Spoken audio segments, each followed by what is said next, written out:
بسم الله الرحمن الرحيم. سبحان الذي أسرى بعبده ليلا من المسجد الحرام إلى المسجد الأقصى الذي باركنا حوله لنريه من آياتنا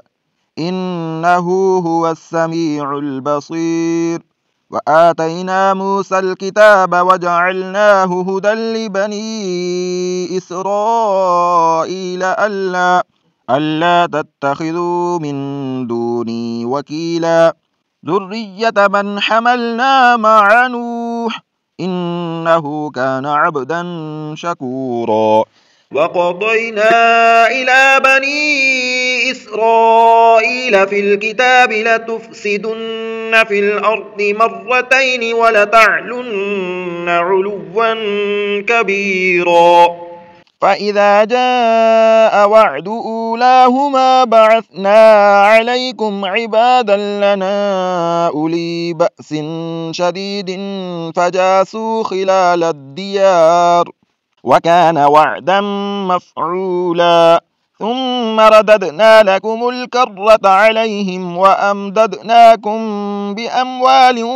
وبنين وجعلناكم أكثر نفيرا.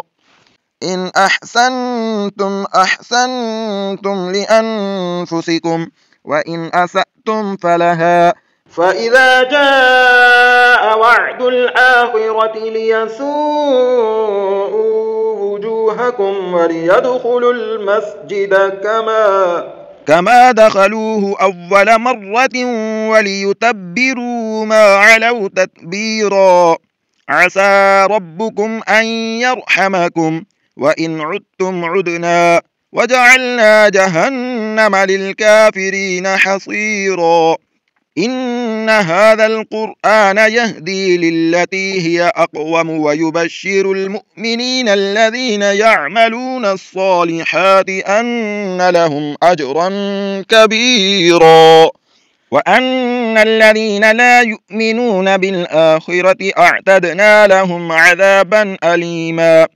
ويدعو الإنسان بالشر دعاءه بالخير وكان الإنسان عجولا.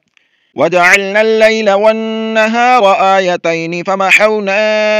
آية الليل وجعلنا آية النهار مبصرة لتبتغوا فضلا من ربكم ولتعلموا عدد السنين والحساب وكل شيء فصلناه تفصيلا. وكل إنسان ألزمناه طائره في عنقه ونخرج له يوم القيامة كتابا يلقاه منشورا. اقرأ كتابك كفى بنفسك اليوم عليك حسيبا. من اهتدى فإنما يهتدي لنفسه ومن ضل فإنما يضل عليها ولا تزر وازرة وزر أخرى وما كنا معذبين حتى نبعث رسولا. وإذا أردنا أن نهلك قرية أمرنا متر فيها ففسقوا فيها فحق عليها القول فدمرناها تدميرا. وكم أهلكنا من القرون من بعد نوح وكفى بربك بذنوب عباده خبيرا بصيرا. من كان يريد العاجلة عجلنا له فيها ما نشاء لمن نريد ثم جعلنا له جهنم يصلاها مذموما مدحورا. ومن أراد الآخرة وسعى لها سعيها وهو مؤمن فأولئك كان سعيهم مشكورا. كلا نمد هؤلاء وهؤلاء من عطاء ربك وما كان عطاء ربك محظورا. انظر كيف فضلنا بعضهم على بعض وللآخرة أكبر درجات وأكبر تفضيلا. لا تجعل مع الله إلها آخر فتقعد مذموما مخذولا وقضى ربك ألا تعبدوا إلا إياه وبالوالدين إحسانا إما يبلغن عندك الكبر أحدهما أو كلاهما فلا تقل لهما أف ولا تنهرهما وقل لهما قولا كريما واخفض لهما جناح الذل من الرحمة وقل رب ارحمهما كما ربياني صغيرا ربكم أعلم بما في نفوسكم إن تكونوا صالحين فإنه كان للأوابين غفورا وآت ذا القربى حقه والمسكين وابن السبيل ولا تبذر تبذيرا إن المبذرين كانوا إخوان الشياطين وكان الشيطان لربه كفورا وإما تعرضن عنهم ابتغاء رحمة من ربك ترجوها فقل لهم قولا ميسورا ولا تجعل يدك مغلولة إلى عنقك ولا تبسطها كل البسط فتقعد ملوما محسورا إن ربك يبسط الرزق لمن يشاء ويقدر إنه كان بعباده خبيرا بصيرا ولا تقتلوا أولادكم خشية إملاق نحن نرزقهم وإياكم إن قتلهم كان خطأ كبيرا ولا تقربوا الزنا إنه كان فاحشة وساء سبيلا ولا تقتلوا النفس التي حرم الله إلا بالحق ومن قتل مظلوما فقد جعلنا لوليه سلطانا فلا يسرف في القتل إنه كان منصورا ولا تقربوا مال اليتيم إلا بالتي هي أحسن حتى يبلغ أشده وأوفوا بالعهد إن العهد كان مسؤولا وأوفوا الكيل إذا كلتم وزنوا بالقسطاس المستقيم ذلك خير وأحسن تأويلا ولا تقف ما ليس لك به علم إن السمع والبصر والفؤاد كل أولئك كان عنه مسؤولا ولا تمش في الأرض مرحا إنك لن تخرق الأرض ولن تبلغ الجبال طولا كل ذلك كان سيئه عند ربك مكروها ذلك مما أوحى إليك ربك من الحكمة ولا تجعل مع الله إلها آخر فتلقى في جهنم ملوما مدحورا أفأصفاكم ربكم بالبنين واتخذ من الملائكة إناثا إنكم لتقولون قولا عظيما ولقد صرفنا في هذا القرآن ليذكروا وما يزيدهم إلا نفورا قل لو كان معه آلهة كما يقولون إذا لابتغوا إلى ذي العرش سبيلا سبحانه وتعالى عما يقولون علوا كبيرا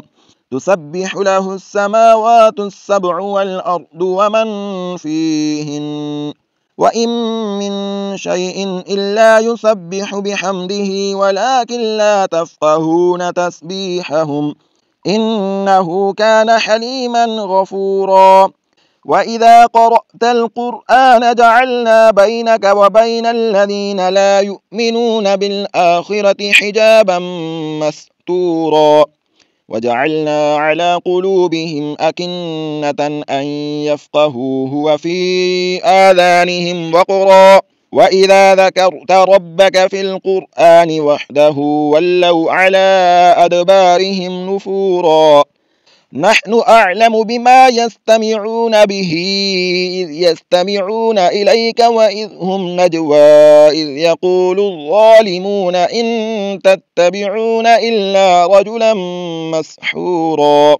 انظر كيف ضربوا لك الأمثال فضلوا فلا يستطيعون سبيلا وقالوا أئذا كنا عظاما ورفاتا أئنا لمبعوثون خلقا جديدا قل كونوا حجارة أو حديدا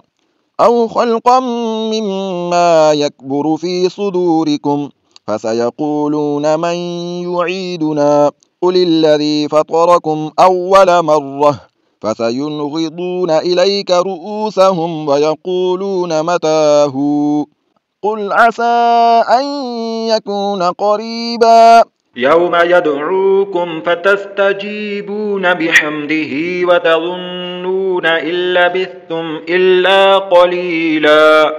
وقل لعبادي يقولوا التي هي أحسن إن الشيطان ينزغ بينهم إن الشيطان كان للإنسان عدوا مبينا ربكم أعلم بكم إن يشأ يرحمكم أو إن يشأ يعذبكم وما أرسلناك عليهم وكيلا وربك أعلم بمن في السماوات والأرض ولقد فضلنا بعض النبيين على بعض وآتينا داود زبورا قل ادعوا الذين زعمتم من دونه فلا يملكون كشف الضر عنكم ولا تحويلا أولئك الذين يدعون يبتغون إلى ربهم الوسيلة أيهم أقرب ويرجون رحمته ويخافون عذابه إن عذاب ربك كان محذورا وإن من قرية إلا نحن مهلكوها قبل يوم القيامة أو معذبوها عذابا شديدا كان ذلك في الكتاب مسطورا وما منعنا أن نرسل بالآيات إلا أن كذب بها الأولون وآتينا ثمود الناقة مبصرة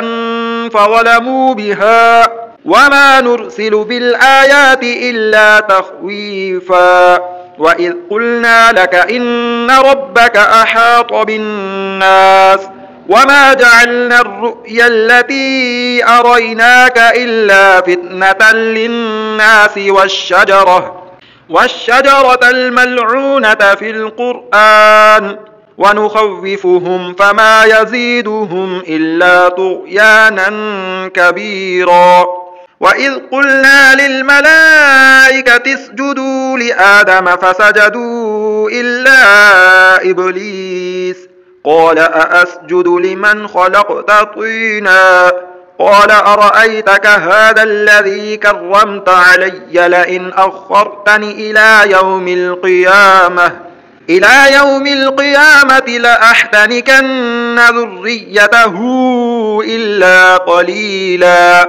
قال اذهب فمن تبعك منهم فإن جهنم جزاؤكم جزاء موفورا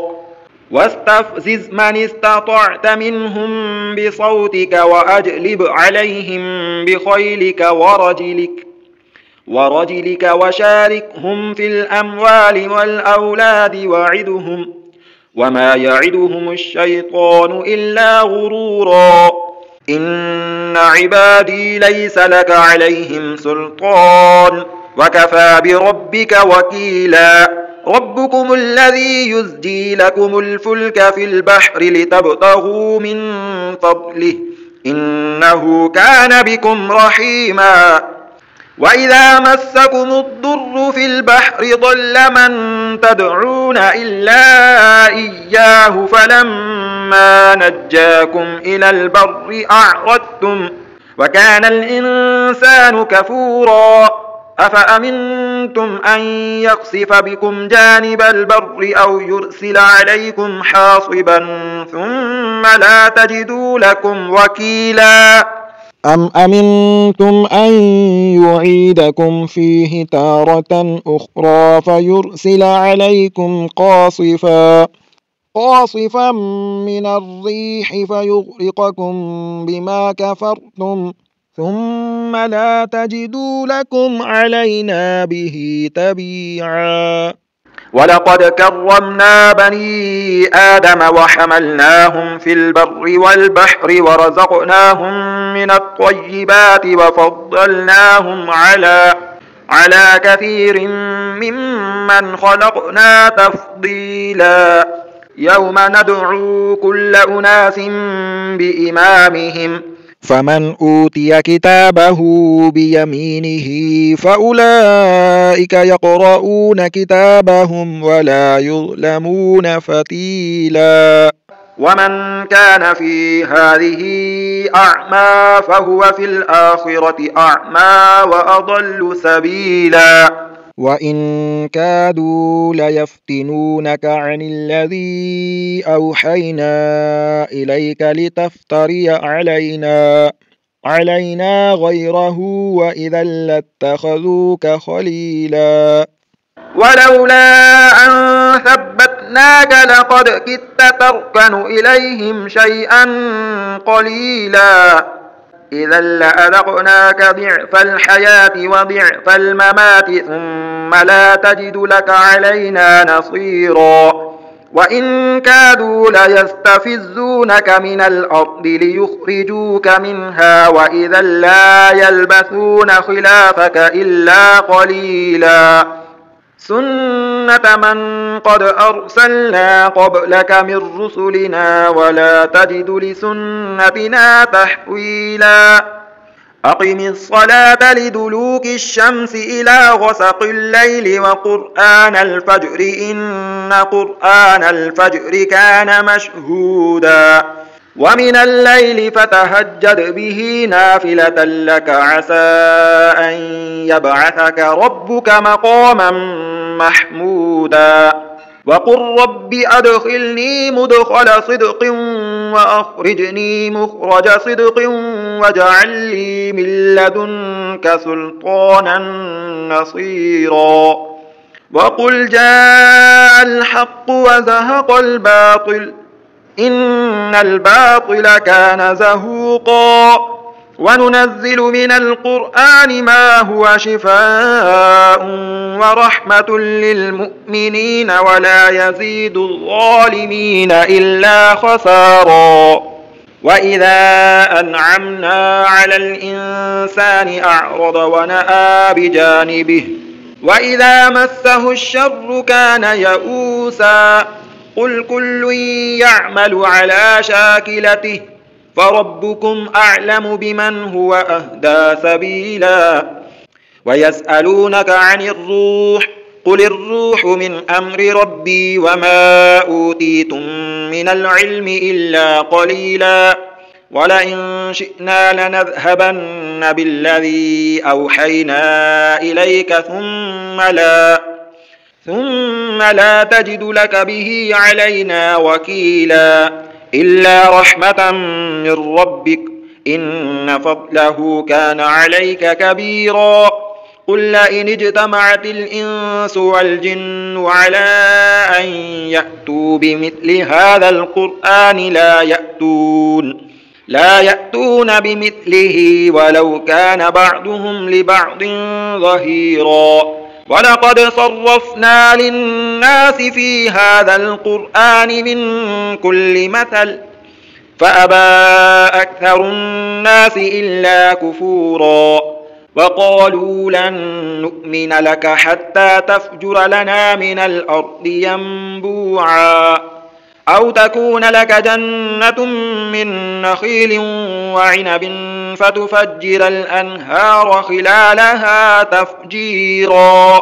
أو تسقط السماء كما زعمت علينا كسفا أو تأتي بالله والملائكة قبيلا أو يكون لك بيت من زخرف أو ترقى في السماء ولن نؤمن لرقيك حتى تنزل علينا كتابا نقرأه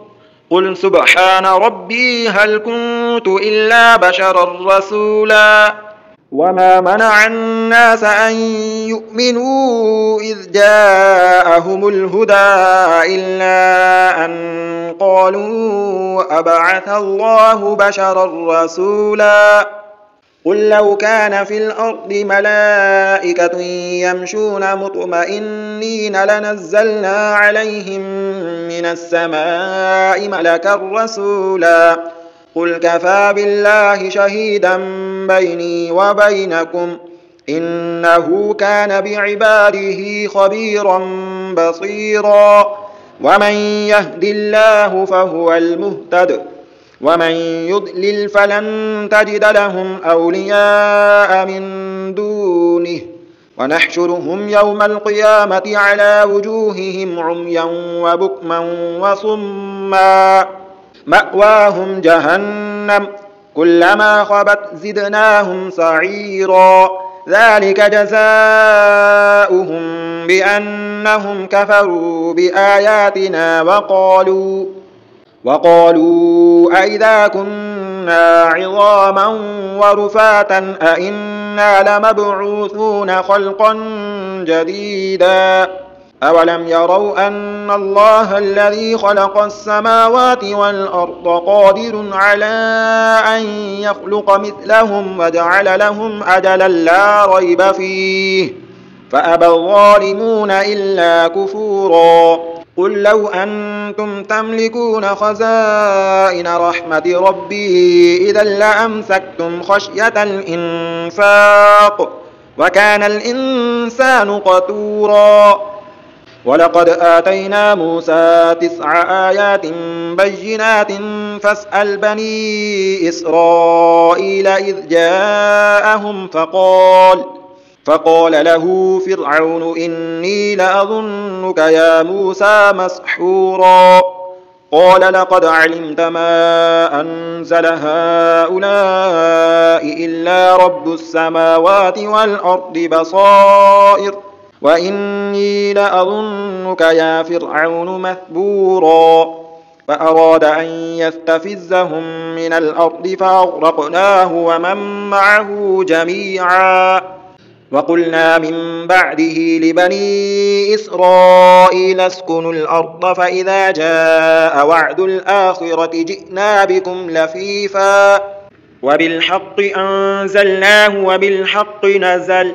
وما أرسلناك إلا مبشرا ونذيرا وقرآنا فرقناه لتقرأه على الناس على مكث ونزلناه تنزيلا قل آمنوا به أو لا تؤمنوا إن الذين أوتوا العلم من قبله إذا يتلى عليهم يخرون للأذقان سجدا ويقولون سبحان ربنا إن كان وعد ربنا لمفعولا ويخرون للأذقان يبكون ويزيدهم خشوعا قل ادعوا الله أو ادعوا الرحمن أيما تدعوا فله الأسماء الحسنى ولا تجهر بصلاتك ولا تخافت بها وابتغ بين ذلك سبيلا وقل الحمد لله الذي لم يتخذ ولدا ولم يكن له شريك في الملك ولم يكن له ولي من الذل وكبره تكبيرا بسم الله الرحمن الرحيم الحمد لله الذي أنزل على عبده الكتاب ولم يجعل له عوجا قيما لينذر بأسا شديدا من لدنه ويبشر المؤمنين الذين يعملون الصالحات أن لهم أجرا حسنا ماكثين فيه أبدا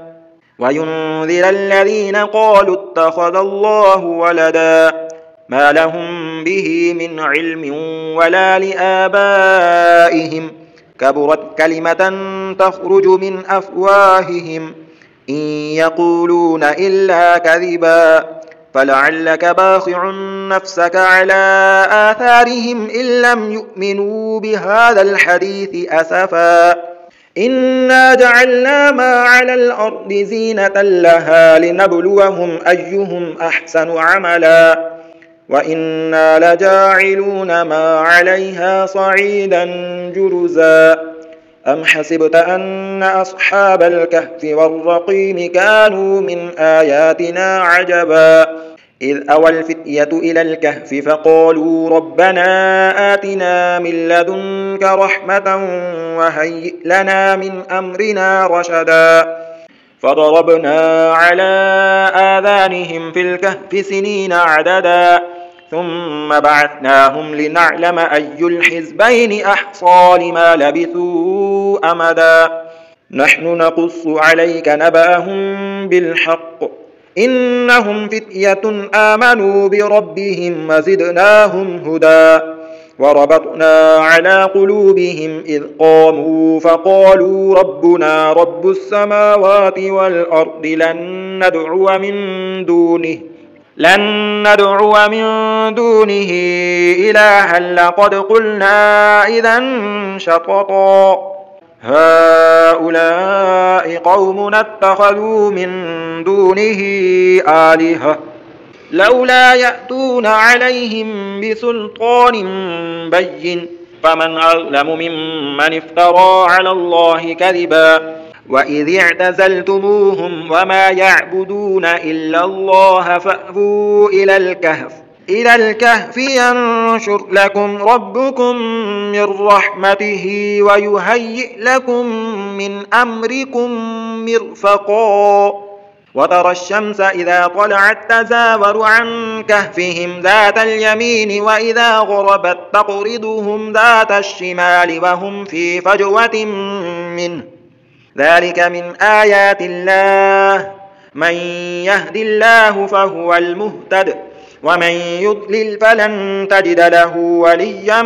مرشدا وتحسبهم أيقاظا وهم رقود ونقلبهم ذات اليمين وذات الشمال وكلبهم باسط ذراعيه بالوصيد لو اطلعت عليهم لوليت منهم فرارا ولملئت منهم رعبا وكذلك بعثناهم ليتساءلوا بينهم قال قائل منهم كم لبثتم قالوا لبثنا يوما أو بعض يوم قالوا ربكم أعلم بما لبثتم فابعثوا أحدكم بورقكم هذه إلى المدينة فلينظر أيها أزكى طعاما فليأتكم برزق منه وليتلطف ولا يشعرن بكم أحدا إنهم إن يظهروا عليكم يرجموكم أو يعيدوكم في ملتهم ولن تفلحوا إذا أبدا وكذلك أعثرنا عليهم ليعلموا أن وعد الله حق وأن الساعة لا ريب فيها إذ يتنازعون بينهم أمرهم فقالوا بنوا عليهم بنيانا ربهم أعلم بهم قال الذين غلبوا على أمرهم لنتخذن عليهم مسجدا سيقولون ثلاثة رابعهم كلبهم ويقولون خمسة سادسهم كلبهم رجما بالغيب ويقولون سبعة وثامنهم كلبهم قل ربي أعلم بعدتهم ما يعلمهم إلا قليل فلا تمار فيهم إلا مراء ظاهرا ولا تستفت فيهم منهم أحدا ولا تقولن لشيء إني فاعل ذلك غدا إلا أن يشاء الله. واذكر ربك إذا نسيت وقل عسى أن يهديني ربي لأقرب من هذا رشدا. ولبثوا في كهفهم 300 سنين وازدادوا 9. قل الله أعلم بما لبثوا له غيب السماوات والأرض أبصر به وأسمع ما لهم من دونه من ولي ولا يشرك في حكمه أحدا. واتل ما أوحي إليك من كتاب ربك لا مبدل لكلماته ولن تجد من دونه ملتحدا.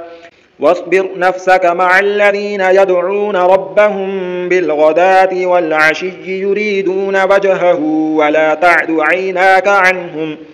تريدون زينة الحياة الدنيا ولا تطع من أغفلنا قلبه عن ذكرنا واتبع هواه وكان أمره فرطا. وقل الحق من ربكم فمن شاء فليؤمن ومن شاء فليكفر إنا أعتدنا للظالمين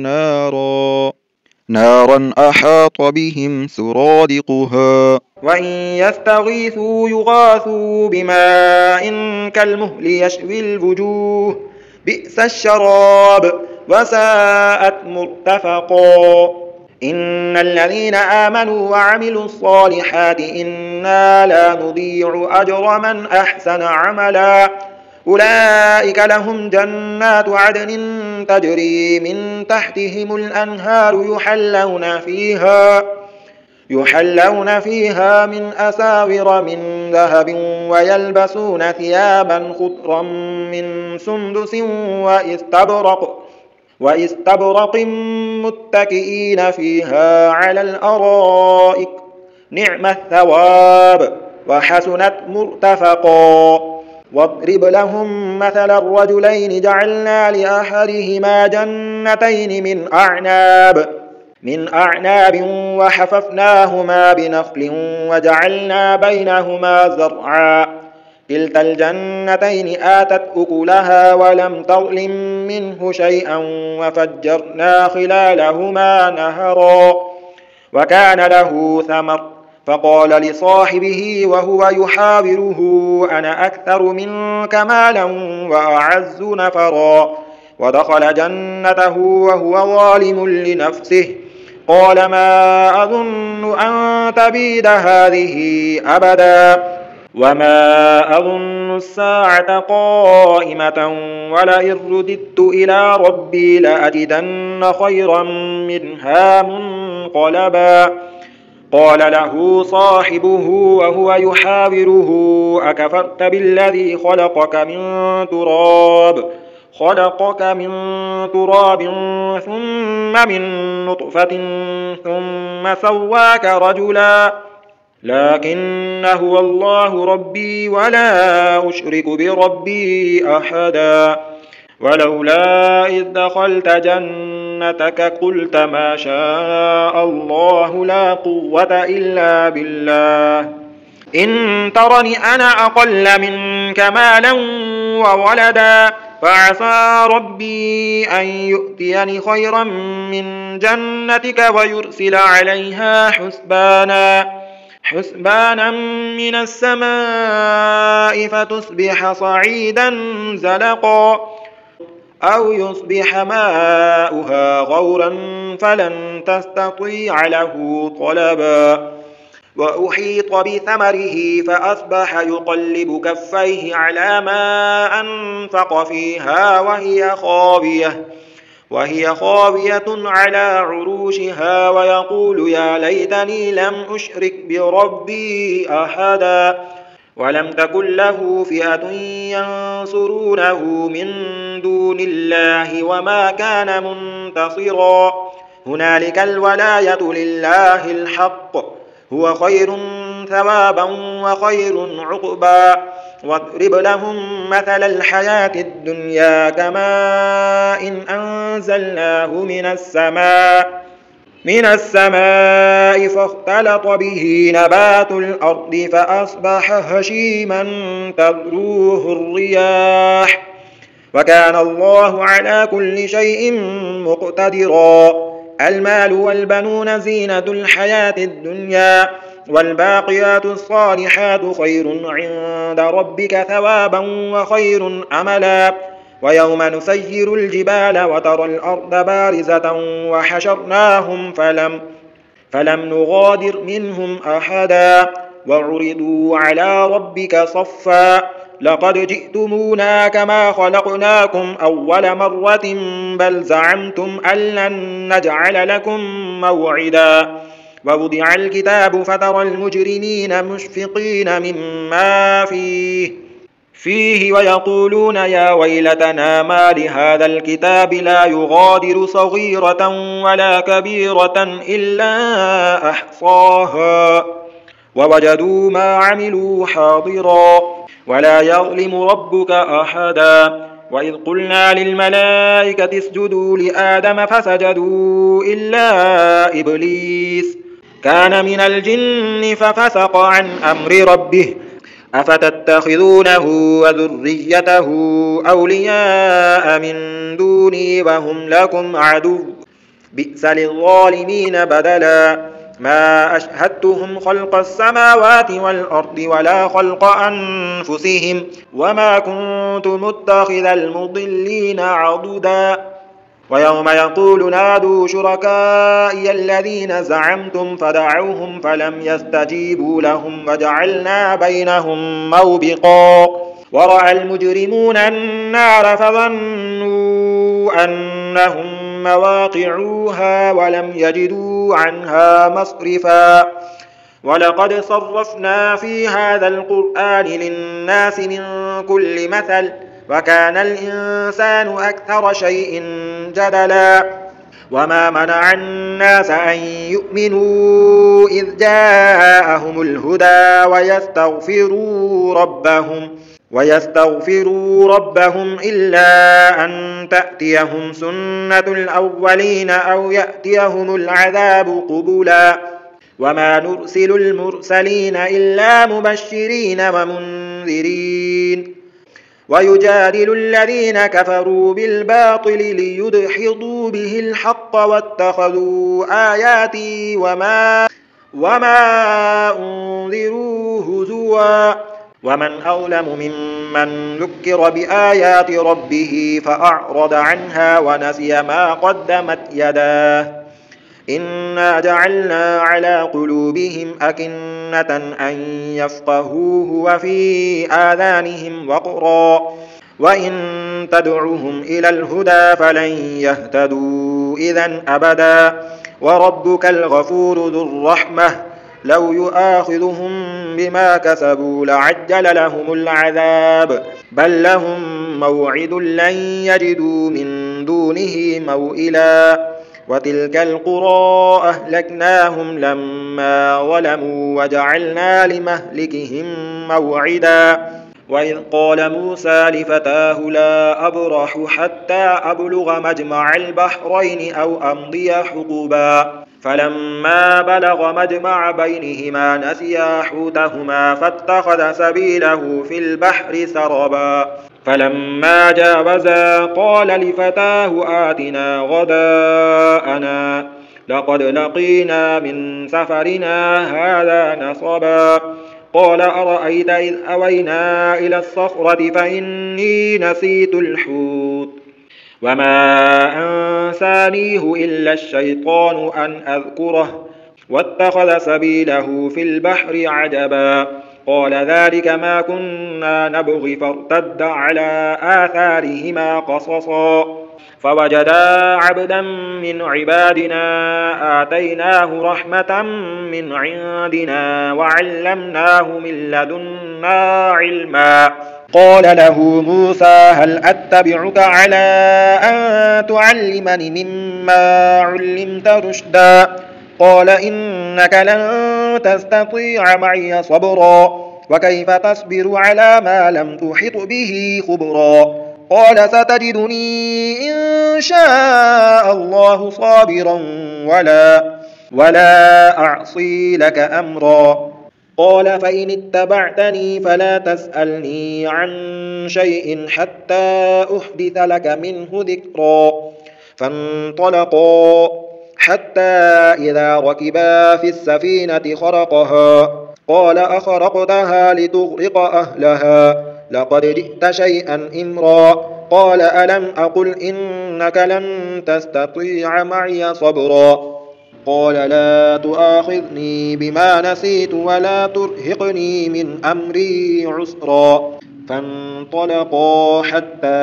إذا لقيا غلاما فقتله قال أقتلت نفسا زكية بغير نفس لقد جئت شيئا نكرا.